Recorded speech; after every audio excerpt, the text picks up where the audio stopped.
കൊച്ചിയിലെ റിപ്പബ്ലിക് ദിന പരിപാടികൾ കാക്കനാട് സിവിൽ സ്റ്റേഷൻ പരേഡ് ഗ്രൗണ്ടിൽ നടന്നു. 25 പ്ലറ്റൂണുകൾ പരേഡിൽ അണിനിരന്നു. ജില്ലാ collector G Priyanka, Kochi city police commissioner S Kaliraj, Mahesh Kumar എന്നിവർ പരേഡിന്റെ അഭിവാദ്യം സ്വീകരിച്ചു. വ്യവസായ മന്ത്രി പി രാജീവ് ദേശീയ പതാക ഉയർത്തി സല്യൂട്ട് സ്വീകരിച്ചു. തുടർന്ന് മന്ത്രി റിപ്പബ്ലിക് ദിന സന്ദേശം നൽകി. ഭരണഘടനയുടെ അന്തസത്ത ഉൾക്കൊണ്ട് മുന്നോട്ടു പോകാനാണ് സംസ്ഥാന സർക്കാർ ശ്രമിക്കുന്നതെന്ന് മന്ത്രി പി രാജീവ് പറഞ്ഞു. റിപ്പബ്ലിക് ദിനത്തോടനുബന്ധിച്ച് കുട്ടികളുടെ കലാപരിപാടികളും സംഘടിപ്പിച്ചു.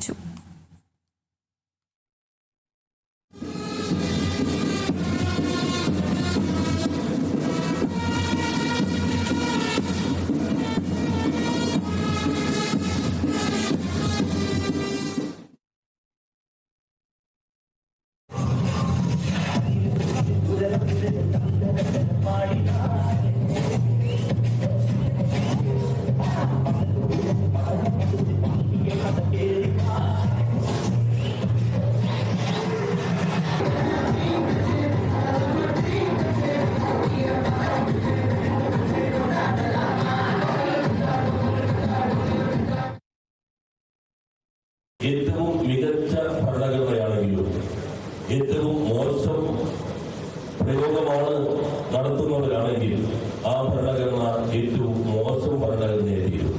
ഏറ്റവും മോശം ഭരണഘടനയാണെങ്കിൽ പോലും ആ ഭരണഘടനയുടെ പ്രയോഗം നിർവഹിക്കുന്നവർ ഏറ്റവും മികച്ചവരാണെങ്കിൽ ആ ഭരണഘടന ഏറ്റവും മികവുള്ളതായി മാറും. അത് വ്യക്തമാകുന്നത് എങ്ങനെ പ്രയോഗം മുന്നോട്ട് പോകുന്നു എന്നുള്ളതാണ്. ആ അടിസ്ഥാന ശിലകൾ എന്നുള്ളത് മതനിരപേക്ഷതയാണ്, ഫെഡറലിസമാണ്, ജനാധിപത്യമാണ്. ഇതിന്റെ അന്തസത്തയെ സംരക്ഷിച്ചുകൊണ്ട് ഭരണഘടന ജീവനുള്ളതായി നിൽക്കുന്നത് എന്ന് നാം ഓരോരുത്തരും തിരിച്ചറിയേണ്ടതുണ്ട്. ഭരണഘടനയ്ക്ക് അനുസൃതമായ പ്രയോഗത്തിനാണ് ഇപ്പോൾ കേരളം നേതൃത്വം നൽകിക്കൊണ്ടിരിക്കുന്നത്.